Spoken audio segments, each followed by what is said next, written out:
Maldito momento que eu resolvi trabalhar com duas telas, porque nunca mais eu desaprendi a usar a tela normal.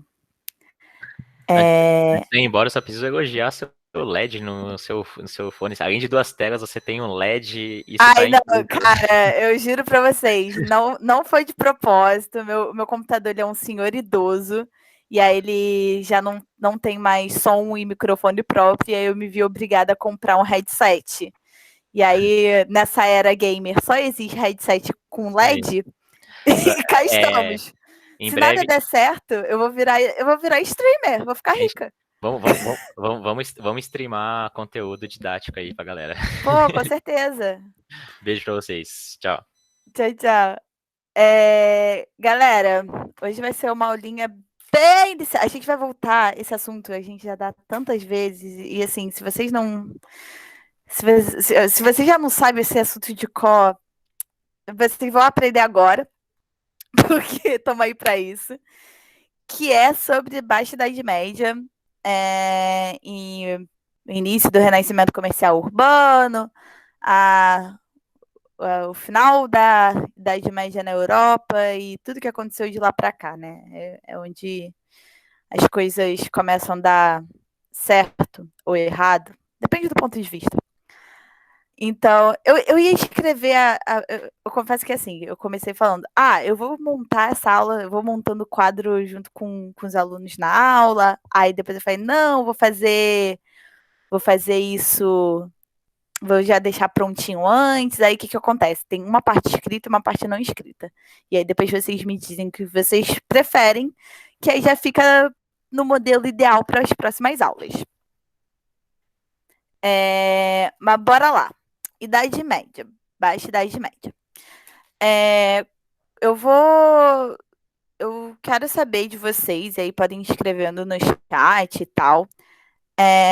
Se vocês lembram o que é o sistema feudal, se vocês lembram, tem alguma ideia disso, não tem problema se não lembrarem, estou aqui para explicar.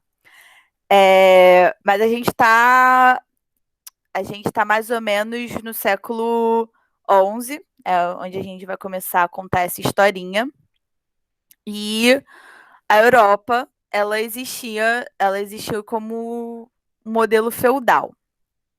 E aí, para quem não está lembrado, lembra muito pouco sobre o que era o feudalismo, é o seguinte: com a queda do Império Otomano, as pessoas começaram, né, então, aquele Império Otomano, Império Otomano não, com a queda do Império Romano,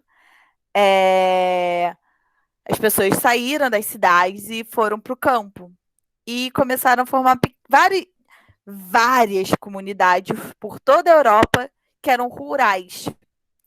Então, tinha um castelo onde um nobre morava, e em volta dele eram várias terras agriculturáveis, em que tinha camponeses e servos que plantavam e moravam ali. Então, o senhor feudal cedia terras a esses servos poderem morar e plantar, e os servos, em troca, davam parte da sua produção para o senhor feudal. E aí, eu fiz esse. Vocês conseguem ver meu mouse? Acho que sim. E aí, aqui, essas duas setinhas aqui, eu estou falando sobre feudalismo. As coisas mais importantes que vocês têm que saber sobre feudalismo, que é o principal, é que o governo era descentralizado, ou seja, não tinha não tinha uma pessoa governando uma grande região, eram várias pessoas governando várias regiões, então não tinha uma centralização política. E a economia era de subsistência. O que é subsistência? É quando você basicamente você planta ou cria, produz, basicamente, você produz para consumo próprio, não tem uma ideia comercial. Se é um comércio, ele é muito. Você não produz em excedência, você produz para aquele grupo. Minha mão tá roxa, vocês vão ter que me perdoar porque eu retoquei a cor do cabelo. Você produz para sobreviver. Então, plantava-se. Ai, obrigada. você plantava para alimentar aquela galera que morava ali. E aí, justamente no século XI, isso começa a mudar um pouquinho. Por quê? Começa a ter inovações agrícolas. Quais são essas inovações agrícolas que acontecem? Eu não coloquei aqui no quadro, mas se vocês quiserem ir anotando, é legal. Basicamente, são três principais. Eles aumentam a área de cultivo, porque como é que eram os feudos? Como eu falei, era um castelo, as áreas, as áreas de agricultura, e onde os servos moravam, e em volta tinha muita floresta e muito pântano. E aí, boa parte das histórias de contos de fadas que a gente conhece surgem justamente para evitar que os servos vão para essas florestas e esses pântanos. Então, a história da Chapeuzinho Vermelho, que vai atravessar a floresta e é comida pelo lobo mau, a história que existiam bruxas na floresta, do João e Maria, que eles se perdem na floresta e encontram uma casa e a bruxa vai devorar eles. Tudo isso era para evitar que as pessoas fossem para a floresta. Com o tempo, começam a ter algumas inovações tecnológicas, como tudo na vida, e eles descobrem uma forma de expandir as áreas de cultivo através de drenagem dos pântanos e através de Posso fazer uma pergunta? Claro, à vontade. Você falou que eles contavam histórias para as pessoas não irem para a floresta, mas para quê? Com que sentido? Porque era uma forma, pensa só, tem um senhor feudal, certo? E ele Certo. Tem um acordo com os servos. Os servos trabalham para ele e ele cede as terras dele para esses servos. Então, não é uma escravidão, uma questão de servidão. Mas se esses servos começam a ir para a floresta e cortam árvores e começam a criar suas próprias casas lá e não tem medo da floresta, porque afinal não tem o que temer na floresta, eles não precisam mais, eles não dependem mais do senhor feudal. Então, se eles não precisam, mais pessoas iriam para floresta e o senhor feudal perderia essa mão de obra. Então, não é. E assim, não é como se os senhores feudais falam: vou contar essa história para prender eles. Não é necessariamente isso. As histórias nascem porque o ser humano tem medo. Gente, quem aqui não tem medo, não teve algum momento da sua vida medo do escuro? Todo mundo aqui, sabe, quando era criança, ou até mais velho, tem medo do escuro, tem medo de alguma coisa. É um pouco disso. A gente somos seres com medo, e a floresta é uma parada muito assustadora. Penso que não tem. Gente, não tinha luz de noite. Não tinha luz de noite. Esse horário aqui, ó, a galera já tava dormindo. 8 horas da noite. Por quê? Porque não tinha luz. Então é muito fácil ter medo e criar essas histórias. Então elas surgem muito por conta de como conto popular, mas também ela surge justamente, tipo, você não deve ir na floresta, porque a floresta não é um lugar legal. Na floresta pode ter uma coisa que pode matar você, tem bruxa, tem lobo, tem tudo. E isso acaba fazendo que realmente as pessoas não saiam do lugar seguro. Não, então, assim, é importante dizer que elas surgem isso, mas não necessariamente elas são criadas para isso, tá? É um pouco disso. E como eu falei, quais são as inovações agrícolas que acontecem? As drenagens das áreas pantanosas e a derrubada de certas florestas. As pessoas começam a cortar as árvores e expandir essa área de cultivo. Então, só aí já é uma diferença do que se tinha antes. Além disso, eles criam novas ferramentas, como o uso do arado de ferro, em vez do arado de madeira, o uso de animais na hora de se plantar. Então, o trabalho da produção agrícola, ela acaba ficando muito maior. E o que acontece? Qual é a consequência direta dessas inovações agrícolas? Aumenta a produção de alimentos. Se aumenta a produção de alimentos, aumenta a população. Ué, por quê? Qual a relação entre aumentar a produção e aumentar a população? Pensa que a gente está falando de um período que não tem um sistema único de saúde, que não tem sequer noções realmente de medicina, que se você perdia a produção, se tinha qualquer efeito climático de seca ou de chuva, de tempestade, você poderia perder a sua produção. E aí ia ter galera passando fome. E se você tem fome, você tem baixa imunidade. Se você tem baixa imunidade, você morre. A taxa de mortalidade e a expectativa de vida era muito baixa nessa época, não necessariamente porque se morria muito cedo. Morria-se, a expectativa de vida era bem menor, mas também porque existia uma taxa de mortalidade infantil muito alta. Porque os 5 primeiros anos da sua vida, você está muito suscetível a morrer. Você é um ser humano muito frágil. Não tinha vacina.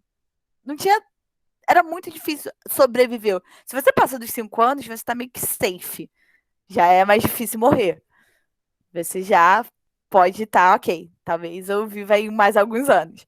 Mas do primeiro aos 5 anos, do nascimento aos 5 anos, morria-se muito fácil. E quando você tem mais produção, se você tem mais alimentos, as pessoas se alimentam melhor, se alimentam mais. Como você se alimentam mais, você tem um sistema imunológico melhor, maior, mais forte, e você tem mais resistência. Então, a população cresce. Isso, gente, não é de uma hora para outra. Isso é um processo de anos. Isso é é um declínio, é um processo muito gradual. Eu falo que começou no século XI, que é onde se tem registros mais presentes, mas isso vai acontecer por muito tempo. E aí,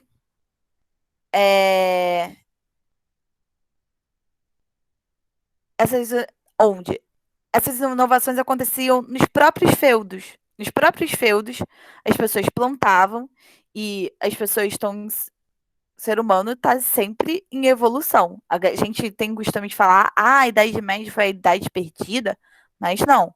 As pessoas não deixaram de continuar evoluindo tecnologicamente. Essas inovações elas acontecem nos próprios feudos. Lembrando que assim, o sistema político era descentralizado e era muito difícil você ir de um feudo para outro, eram viagens e viagens, mas tinha-se uma comunicação entre um feudo e outro. Existia esse contato. Então, essas tecnologias iam passando, mas elas surgiram nos próprios feudos. Beleza?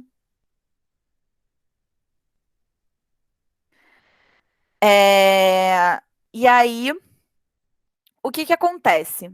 Se aumenta a produção e aumenta a população, você tem excedente de produção, o que já é diferente com relação à economia de subsistência que a gente está falando, e a gente tem mão de obra meio que sobrando, porque se você tem agora, se você hoje agora os animais para na hora de plantar, então já não precisa de tanta gente no campo e tá sobrando comida, para que eu vou ficar ali fazendo algo que não meio que não precisa de mim? Então, duas coisas começam a surgir aqui. O comércio, as pessoas começam, tem excedente de produção, as pessoas começam a comercializar, e aí começa a ter o comércio com outros feudos, porque eu tenho uma grande produção, eu produzo várias coisas, mas eu produzo principalmente, sei lá, arroz. E aí o fulano, o cara do feudo vizinho, produz várias coisas, mas ele produz também principalmente feijão. Então, se eu tenho excesso de arroz e ele tem excesso de feijão, por que não a gente não comercializa um com o outro? Pelo menos tem uma variedade na hora de comer. Tem uma outra inovação, perdão. Tem uma outra inovação tecnológica da agricultura que eu esqueci de falar, que também é muito importante, que é o sistema de rotações na hora da agricultura. Porque o que acontece? Quando você utiliza o solo, ele vai ficando gasto. E aí fica mais difícil você replantar nele. E eles acabam utilizando um sistema de rotação que é o seguinte: você divide a terra em 3 partes. E aí, numa parte você deixa em repouso. Outra área você produz, sei lá, aveia. E uma terceira área você produz trigo. E aí você vai rotacionando. Essa área que está em repouso, você passa a plantar trigo. A área que você estava plantando aveia, você deixa em repouso. E a área que estava plantando trigo, você passa a plantar aveia. E você vai rotacionando. E assim você não tem... não só você não perde a produção, se der algum problema em alguma dessas terras, como você também vai mantendo o solo saudável por mais tempo. E aí você vai garantindo, tipo, por exemplo, 2 colheitas por ano, em vez de só uma. Beleza? E aí, só esse disclaimer que eu deixei passar. E aí, como eu falei, cresce a população, cresce a produção, e aí vai surgir esse lindo amigo que é o renascimento comercial e urbano. Por que renascimento? Porque ele existia antes, ele existia lá no Império Romano. A gente não vai falar muito de Império Romano, porque a gente está focando. A gente teve uma discussão com os professores, a gente optou por começar desse período que acaba sendo o que é mais importante na hora do vestibular. Então, renascimento, porque já existia antes, deixou de existir no feudalismo, na Idade Média, e ele está ressurgindo. E aí, essa galera que está excedente, ela vai começar a virar comerciante. Então, em vez dela plantar, ela leva a. Ela leva. Ai, meu Deus. Ela leva a produção excedente de um feudo para outro. Então, ela vai começar a viajar. Então, surgem os comerciantes. E surge uma outra galera, que são os artesãos, que é uma galera que resolve trabalhar com outras coisas, como produzir sapato, produzir roupa, confeccionar cadeira, confeccionar armas ou ferramentas. E eles vão formar as companhias de ofício. E aí, deixa eu só deixar aqui bonitinho para vocês algumas informações e algumas imagens que eu acho que são bem legais, bem da hora. Vocês estão entendendo até aqui, gente? Se vocês tiverem dúvidas, pelo amor de Deus, vocês me avisem.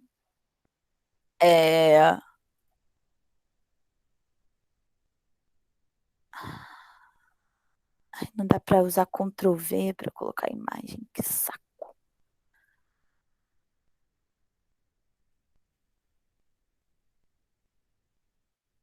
É porque esse mapinha é tão bonitinho, eu gosto tanto dele.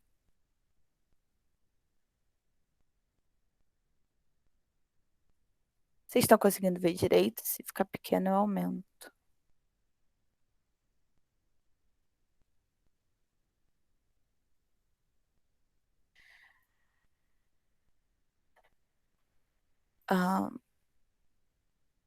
Beleza. E aí, eu vou falar primeiro dos comerciantes, das rotas comerciais e dos comerciantes, e depois a gente vai falar um pouco mais dos artesãos. Porque aí, com os artesãos, vão surgir uma galera que muita gente hoje em dia odeia. Spoiler, spoiler. Burgueses, burgueses. Isso aqui é mais para ilustrar quais eram as principais rotas comerciais. Como eu falei, existiam vários feudos e a galera que está ali sobrando vai começar a virar comerciante e vai começar a levar a produção de um lugar para outro. E de um lugar para mesmo. Olha esse mapa. Olha por onde a galera viajava. E assim, gente, não existia carro, não existia trem, não existia avião, não existia nada. Então pensa o tempo que era ir de um lugar para outro. Vocês já pensaram como... Pensa assim, já andaram assim pra caralho, a pé, quilômetros. E esse você andou, tipo, 1 hora e você andou, tipo, 3 quilômetros no máximo? 4, 5. Imagina essa galera. Quantos dias de viagem que não devia ser? Sendo que, assim, não tinha luz de noite. Então, não era qualquer hora que eles poderiam viajar. Não dava para viajar de noite. E aí, isso, o que isso vai acontecer? O que esse comércio, essas rotas comerciais vai acabar permitindo? Que, primeiro, estradas sejam construídas entre os feudos.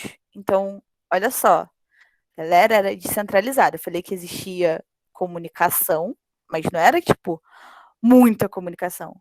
Mas agora começa a ver, existe uma estrada para facilitar esse comércio. A galera começa a ter uma coisa chamada feira, que é essa área até a feira mais famosa, a área mais comercial, a área mais importante é a área comercial de Champagne, onde futuramente viria a ser a França. Sabe a feira, a feirinha? São Bernardo, para quem é de São Bernardo, tem a feira todo sábado ali na Prestes Maia. Aquilo é uma parada extremamente medieval. Aquilo ali, ó, é dessa época aqui. As feiras, essas feirinhas que a gente vai comprar fruta, tem um pastel com caldo de cana, é uma parada extremamente desse período. Obviamente não era semanal, mas tinham grandes encontros anuais de feiras. E não era muito diferente daquilo que a gente vê. Uma galera com umas barraquinhas de madeira vendendo seus produtos. Vendia galinha, vendia vaca, vendia leite, vendia planta, vendia fruta, vendia a porra toda. Que eram produções de ano, as grandes produções do ano inteiro. E você começa a ter mais contato com outras pessoas, outras culturas. Você começa a ver certas similaridades. Vocês começam a ter uma parada, um certo problema, que é... Pensa só, se o sistema é descentralizado, bem que cada um tinha sua própria forma de fazer trocas. Então, vocês começam a ter que pensar em um sistema pseudo-monetário para facilitar, né, a troca comercial. Como é que você vai dizer que vale se 1 quilo de arroz é a mesma coisa que uma vaca? Aí você lembra da história do João e o pé de feijão, que troca uma vaca por 6 feijões mágicos. Será que vale? Será que não vale? Você começa a ter, então, talvez um sistema monetário, mas é descentralizado. Cada um vai ter seu próprio sistema monetário. E aí vai ter uma coisa que são os bancos. E o que são os bancos, Camila? É aquelas instituições tipo Santander, Bradesco, Banco Safra? Não. É uma galera que fica sentada num banco, e daí o nome banco, que vai fazer as trocas cambiais. É uma galera que conhece um pouco de moeda, de diferentes feudos, e fala, eu sei que uma moeda do feudo da Tayla é igual a 3 moedas do feudo da Júlia. E aí, esse cara vai ser responsável por fazer esses câmbios. E aí vem os bancos, os banqueiros. É uma galera que também vai falar de emprestar dinheiro. Tá surgindo uma mudança de sistema aí. Por que eu comecei a falar desse momento? Porque está mudando a Europa, o que ele estava acostumado com a Europa até então, que quando eu falo de feudalismo, a gente está falando de 7 séculos, se eu não me engano, 700 anos de um sistema, vivendo mais ou menos a mesma vida. tá mudando, tem umas coisas estranhas acontecendo.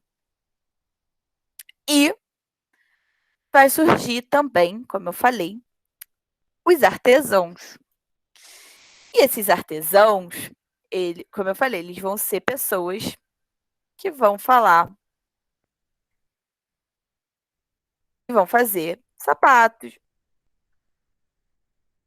roupas, móveis, ferramentas, e vão meio que passar isso para as pessoas. E vão meio que sair das zonas rurais e começar a ir para as zonas onde, assim, ó, tinha mais gente, onde eram os feudos maiores, ou então perto dessas feiras.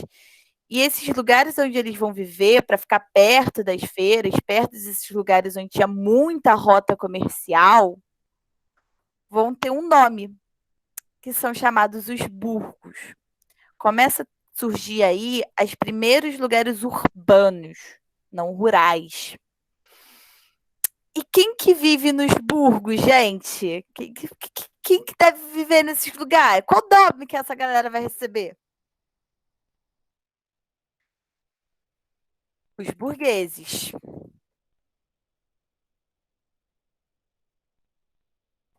Eu achei que eu conseguiria falar e escrever ao mesmo tempo. Não consigo. Burguês safado.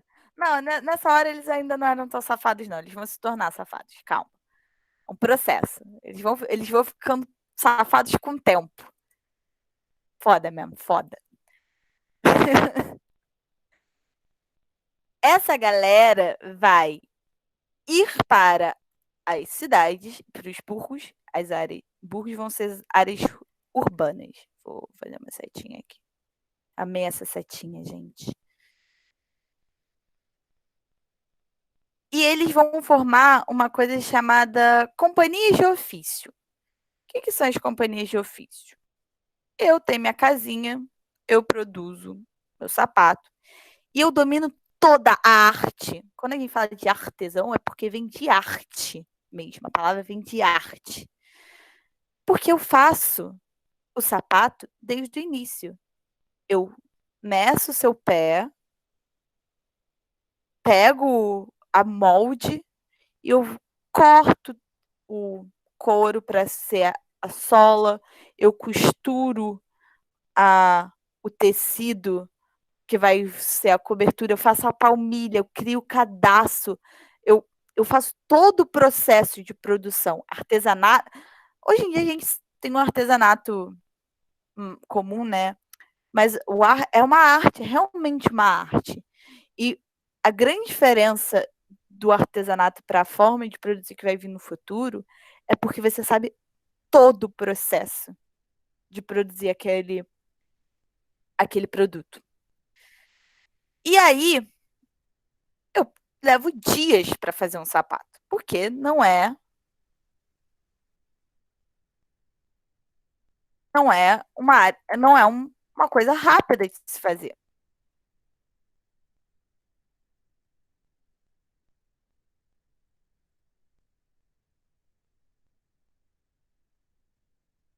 Então, o que que acontece?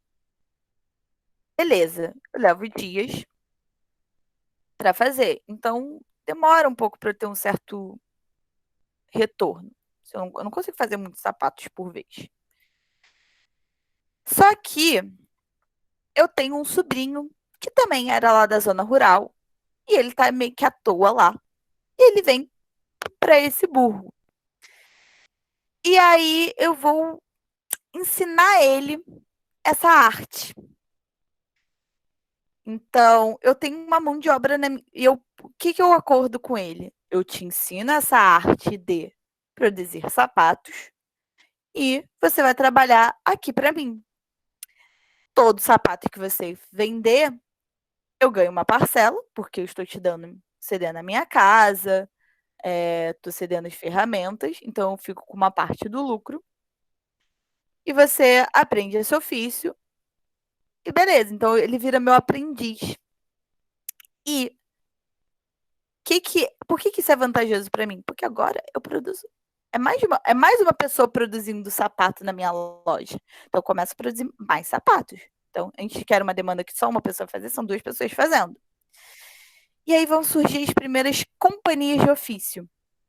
Assim, eu dei o exemplo do sobrinho, mas vão vir pessoas de vários lugares que vão se oferecer para ser aprendiz de várias coisas. Aprendiz de ferreiro, aprendiz de sapateiro, aprendiz de marceneiro, aprendiz de alfaiate. E os burgos vão crescendo. Os burgos vão crescendo e essas áreas onde os burgos viviam ainda eram... tinham um dono. Só que era um dono que não estava...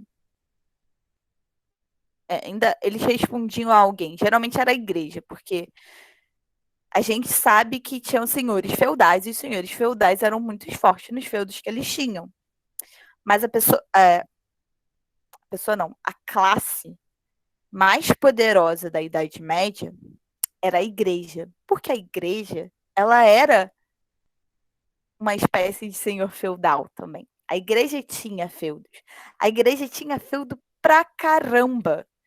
Se tinha uma galera que tinha feudo, que era poderosa, que mandava na porra toda, era a igreja católica. E a igreja, ela administrava boa parte das terras da Europa.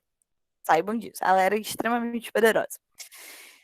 E nessas áreas urbanas, que geralmente ficavam próximas das rotas comerciais, dos lugares onde aconteciam as feiras, que eram dominadas por um senhor feudal ou uma igreja, esses burgueses eles vão pleitear uma parada chamada...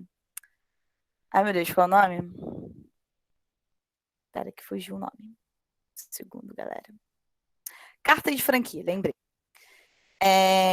Que era o seguinte, era um acordo que, tipo, olha, a gente vai te dar o retorno aqui, mês continua, só que você deixa a gente controlar essa região, administrar essa região. Beleza? E aí, falou, ok, desde que vocês paguem o que vocês devem pelo uso dessa terra, não tem problema. Então, olha que interessante. É uma galera que vai começar a ter uma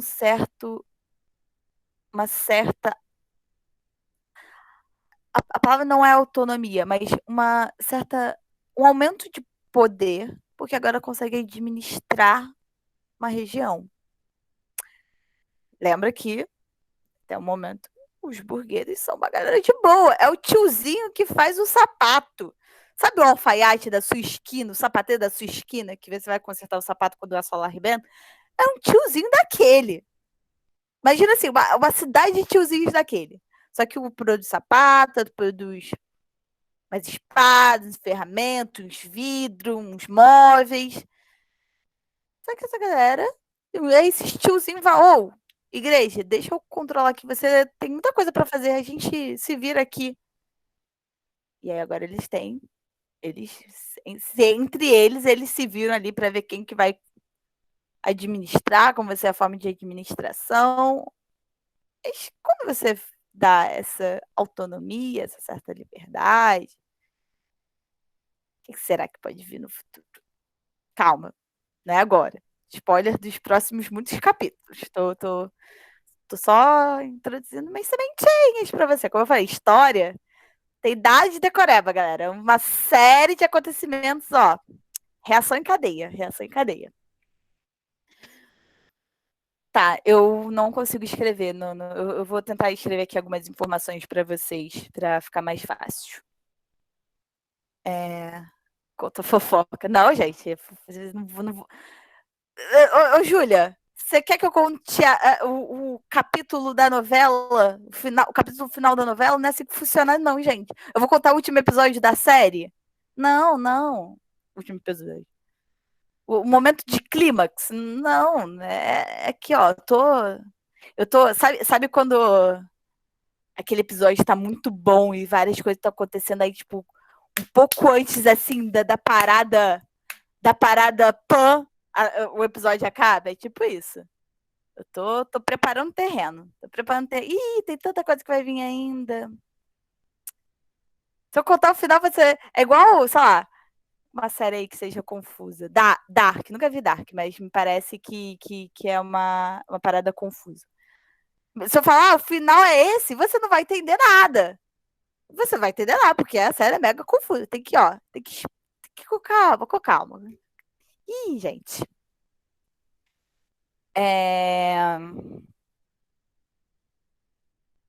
Nossa, por que ficou tão grande? Ai, não sei fazer, gente. Ok, vai ficar grande mesmo. A letra vai ficar grande.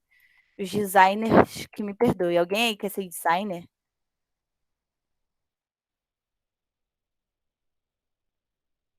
Eu crio o próprio suspense, meio administração pelos porquês.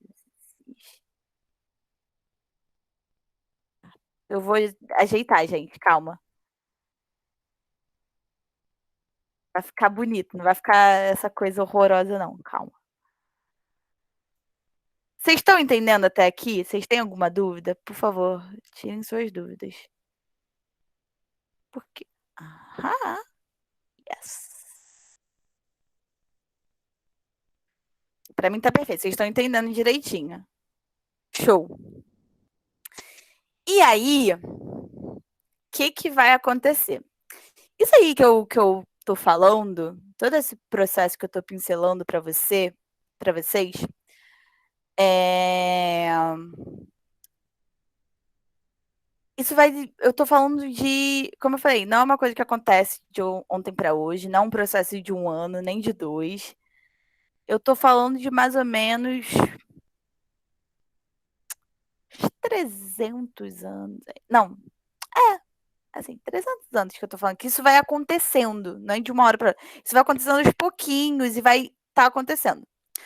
No meio disso tudo, tem uma outra coisa que vai acontecer, que vai ser bem importante para o que vai vir a seguir, que são as famosas cruzadas. Vocês lembram desse nome? Vocês lembram dessa galerinha? Essa galerinha assim, bem legal, bem legal, bem legal.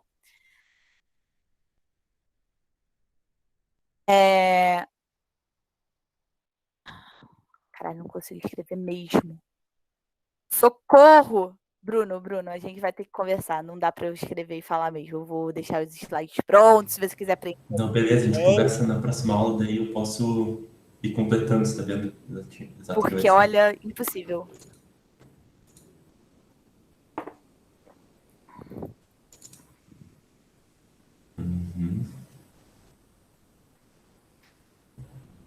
Mas, bora lá. Se quiser, depois eu vou deixar esse slide bonitinho. Aí eu mando para vocês, vão ter acesso a esse slide mesmo. Aí vocês vão ver tudo lindo. Ele vai ficar maravilhoso. Eu juro para vocês. Prometo. Mas vou focar que ela tá acabando. Vai começar uma coisa chamada cruzadas. Falou assim, escutar música. Exatamente. Eu sou que nem vocês, Júlia. As cruzadas, elas vão ser. Antes disso, vou mostrar. Vamos voltar naquele mapinha. Você tá vendo que aqui tá a Europa. Essa galera vocês já conhecem. Mas tem uma galera que tá vindo até aqui. Em Trípoli e Antioquia. Não sei pronunciar. Em Constantinopla. Isso aqui, ó, já é Ásia. Isso aqui já é pra galera que manja um pouco de geografia. Isso aqui já é Oriente Médio. Aqui, mais ou menos aqui, ó, onde está minha setinha, tem uma cidade bem conhecida, que a galera gosta muito de ir para lá e fazer uma estreita lá, que é Jerusalém. E, mano, agora com as rotas comerciais reaquecidas, o pessoal viajando, a galera consegue chegar aqui agora. E uma parada importante. Os católicos, eles sempre viajavam volta e meia para Jerusalém, em termos de peregrinação, aquilo, Terra Santa. né? Desde o século V, a galera peregrinava com centros religiosos. Até hoje tem viagem para Jerusalém, que algumas igrejas fazem. Porque é uma cidade muito importante. Só que o que acontece? Lá no século XI também, vai surgir uma galera no Oriente Médio, que são os turcos. E eles vão conquistar aquela região. E eles meio que vão barrar a ida de cristão para lá. E aí a igreja, que, como eu falei, era extremamente poderosa, vai falar: ah, não vai deixar a gente entrar, não? Então a gente vai fazer uma guerra santa.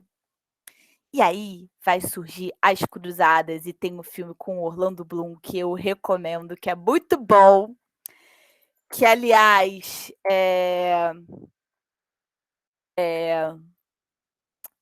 o príncipe desse filme, ele vai levar o nome do bairro lá em Jerusalém, que deu treta ainda esse ano entre palestinos e israelenses. Comentário totalmente inútil, mas é legal. Como eu falo, tá tudo relacionado, gente. Ó, a história é uma série de linhas que se cruzam. Cruzadas, linhas que se cruzam. Péssimo. E vão ter várias... e vão ter várias pessoas que vão participar dessas cruzadas. Vão ter os religiosos, e cada um vai ter sua motivação. E detalhe, as cruzadas vão ser várias. É cruzadas. É no plural, porque vai ter uma no século XI, uma no século XII, duas no século XII, uma no século XIII. Assim, vão ser... As mais importantes são 4. E assim, são 4 grandes, mas tem várias. Vai ter cruzada das crianças, vai ter cruzada de não sei quem, vai ter várias cruzadas. E eu tenho outro mapinha para mostrar para vocês. E tudo isso está acontecendo nesse mesmo momento que as rotas comerciais estão se aquecendo, que a galera está formando expurgos, tá? Só para dizer que não é uma coisa que acontece depois da outra, não. É ao mesmo tempo. Mas, como eu disse, as cruzadas elas vão ter várias motivações, várias pessoas vão estar interessadas em participar dessas cruzadas, cada um com seus motivos. As pessoas comuns, nós, meros mortais, não estão interessadas para obter a salvação. É um caráter religioso. A igreja promete que se você participar da cruzada para reconquistar a Terra Santa, Deus irá perdoar todos os seus pecados e você vai para o céu. Porra, eu quero ir para o céu. Vocês não querem ir para o céu? Eu adoraria ir para o céu. Os nobres, nobres são geralmente os senhores feudais, ou os filhos e primos e parentes dos senhores feudais, os nobres. Eles esperavam conquistar terras e riquezas. Porque é isso que o nobre quer, terras e riquezas. O que era mais importante na época? Na época não tinha dólar. O que era importante era terra. Se você tem terra, você é muito poderoso. Os mercadores, aquela galera que surgiu com o renascimento comercial, com o renascimento comercial e urbano, eles querem aumentar o comércio. Você aumenta o comércio, você vai conhecer uma galera de um outro lugar. Então, eles querem aumentar o comércio com o Oriente.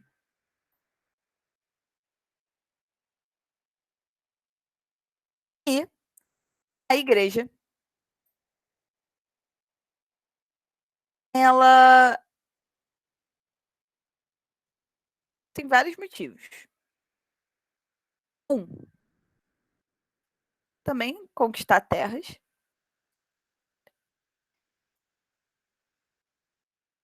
Também é terras. É uma questão de poder, por causa da Terra Santa, conquistar a Terra Santa.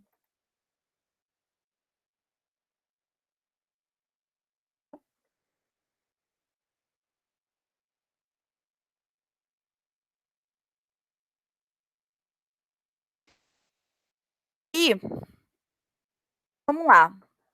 Lembra que eu falei que a igreja era a pessoa não, a entidade mais poderosa da Europa?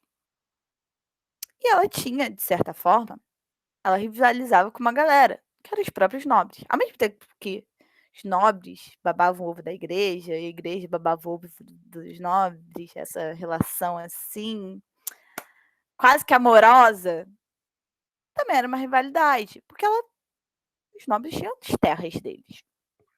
E a igreja queria as terras deles. Então você manda esses nobres para lá e espera que eles morram. E aí você conquista mais terras na Europa. Então você manda essa nobreza para a guerra e tira eles da Europa.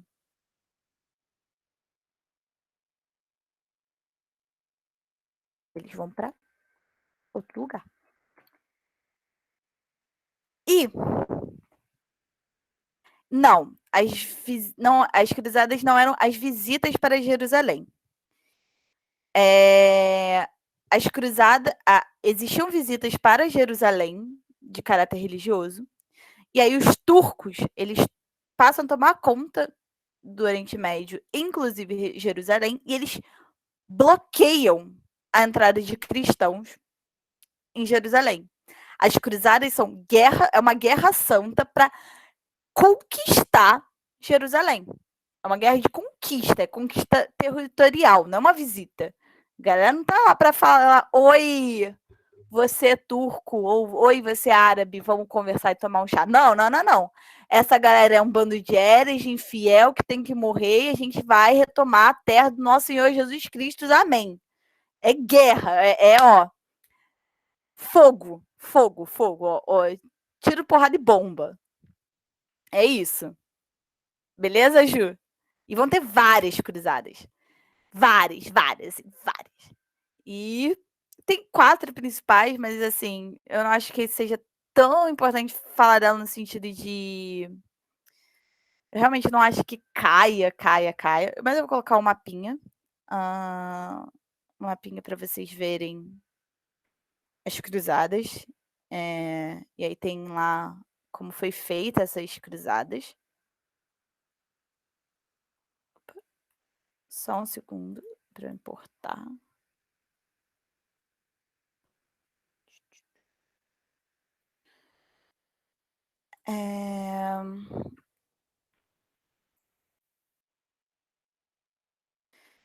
Por que eu tô falando das cruzadas? Porque as cruzadas vai levar a uma parada muito legal, muito legal, muito, adoro também. Que aí vai chegar o século XIV. E o século XIV, cara, é divertidíssimo. O século XIV, se a gente acha que 2020 e 2021 foram anos ruins, galera, é porque a gente não tava no século XIV. Puta merda. Não queria estar viva no século XIV, não. Ai, não vai caber aqui. Ô, droga. Eu vou colocar num outro mapa. Num outro slide. Galera do século XIV estava muito pior pra gente. Porque aí vai dar tudo errado.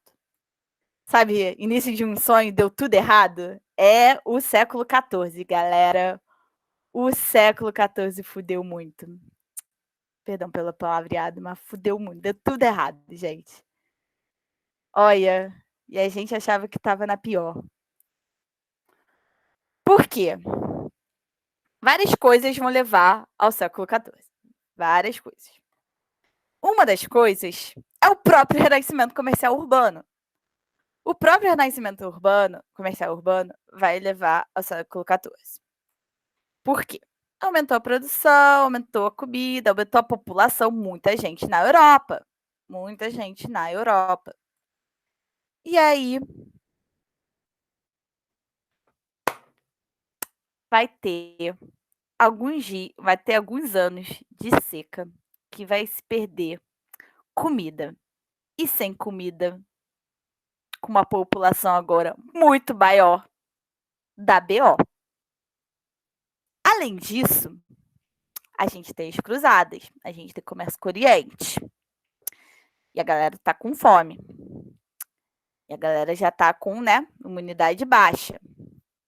Vai surgir umas pulgas, uns ratos, com a peste. E vai matar uma galera, gente. Vai matar uma galera, assim. Pra quem já jogou jogo em Plague Inc, tem algum momento que fala, ó, já matou. O jogo do Plague Inc, quando a doença ganha, ele vai dizer assim, ó, já matou mais que a peste negra. Ó, a peste bubônica. Século XIV. E o que acontece? Lembra que eu comentei no início da aula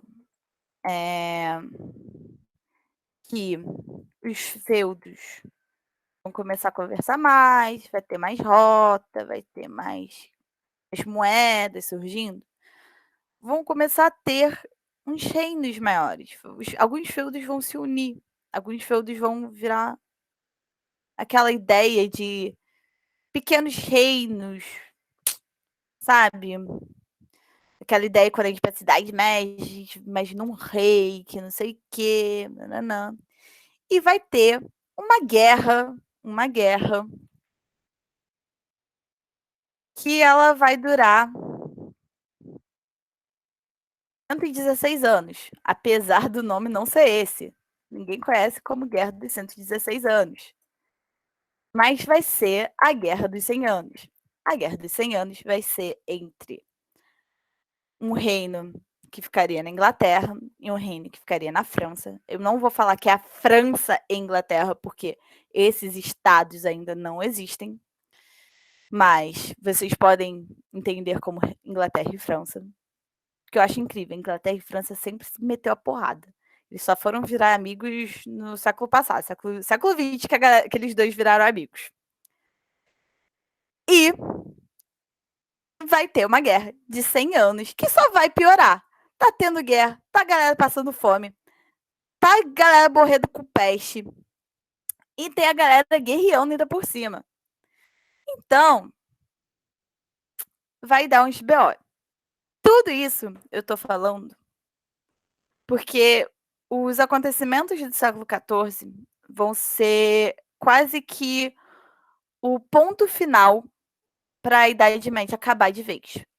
Não vai ser nenhum acontecimento aqui na Europa que vai determinar o fim da Idade Média. Vai ser em Constantinopla. Mas quando a gente como a gente está focando em Europa, eu quero deixar claro que isso vai ser o grande momento final para a Idade Média, porque daí vai surgir a melhor momento da história e ninguém tira isso de mim, que é um outro renascimento, que é o renascimento cultural. Essa aula de hoje foi basicamente para mostrar como vai surgir o renascimento cultural, que a gente vai ver na próxima aula, porque é o melhor momento da história, gente. Eu sou cadelinha do Leonardo da Vinci, sim. Ninguém vai tirar isso de mim, porque adoro, adoro, adoro. Então, eu crio cenas do próximo capítulo. Eu espero que vocês tenham entendido a aula de hoje. Eu vou deixar o slide bonitinho, eu juro para vocês. Se vocês tiverem alguma dúvida, podem falar. Falem comigo, falem com o Bruno, falem com quem vocês quiserem. É só não falar com o Lucas, que ele vai falar, caralho, a Camila não deu aula direito, não. Que aí não vai ser muito legal, não quero dormir no sofá. Domingo que vem eu tô voltando pro Rio, aí eu tô voltando pra São Bernardo, aí eu não quero dormir no sofá, vai ser mó chato. Mas se vocês tiverem uma dúvida, tirem agora, a gente tem 5 minutinhos, eu sei que é pouco tempo, mas eu juro que eu tiro as dúvidas. Eu espero que vocês tenham entendido. Se quer fazer algum comentário, Bruno, completar alguma coisa que você acha que eu deixei de falar, a hora é essa. Não? Ninguém? Por enquanto não, gente. Muito legal essa aula. Muito legal. Ai, que bom que vocês gostaram, eu fico feliz. Ai, eu terminei cedo, achei que... Terminei cedo, 5 minutos. Cara, então assim, como vocês ainda têm mais uma aula, Eu acho ótimo que vocês têm 4 minutos para respirar. Bebam uma água, vão no banheiro, tirem suas dúvidas, respondam o crush no Zap.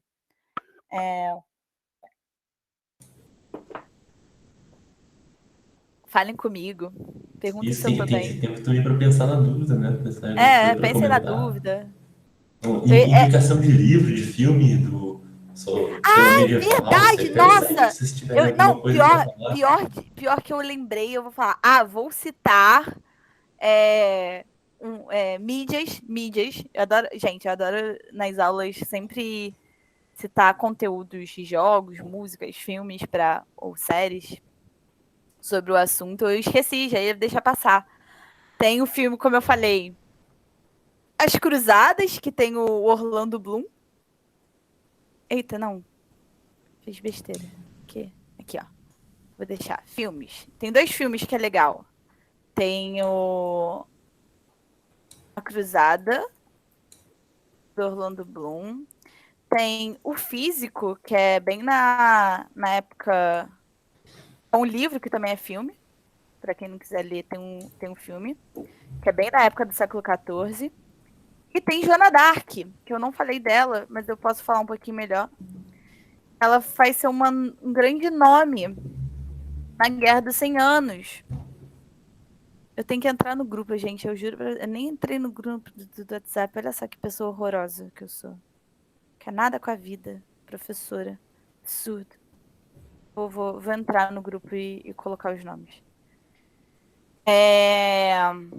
Eu não sei o ano, mas é legal. Ficar aí 3 filmezinhos pra ver no fim de semana com crush. Aquele Netflix maroto. Netflix and Chill. Que é bem legal. Eu adoro o filme da Joana Dark, com a Mila Jovovich, que faz Resident Evil. Então vamos de matar zumbi para matar ingleses. E a Joana Dark, ela foi um grande nome da Guerra dos 100 Anos. Obviamente, ela tá no meio da Guerra dos 100 Anos, ela não lutou a Guerra dos 100 Anos inteira, porque durou 116 anos. E... né? Mas é bem legal, a história dela é quase uma curiosidade histórica mesmo, em termos de conteúdo. Eu não sei, não acho que seja tão pincelada, mas ela é uma curiosidade histórica bem legal, porque ela foi uma mina bem da hora. Ela se veste de homem, ela vai pra guerra, ela tem umas visões com Deus, ela é acusada de bruxaria, ela vira santa depois. Essa mina passou por altas aventuras. Olha, essa daí soube viver a Idade Média. Suco de Idade Média, né? Pois é. Ai. Vou parar aqui a apresentação. Como é que para a apresentação? Paramos a apresentação. Eu vou mandar link. O próximo professor chegou, eu acho. Márcio. Vai ser o próximo professor, né? Ou tô louca. Ou estou delirante. Então, beleza. Vou deixar a turma com vocês. A aula de hoje acabou. Até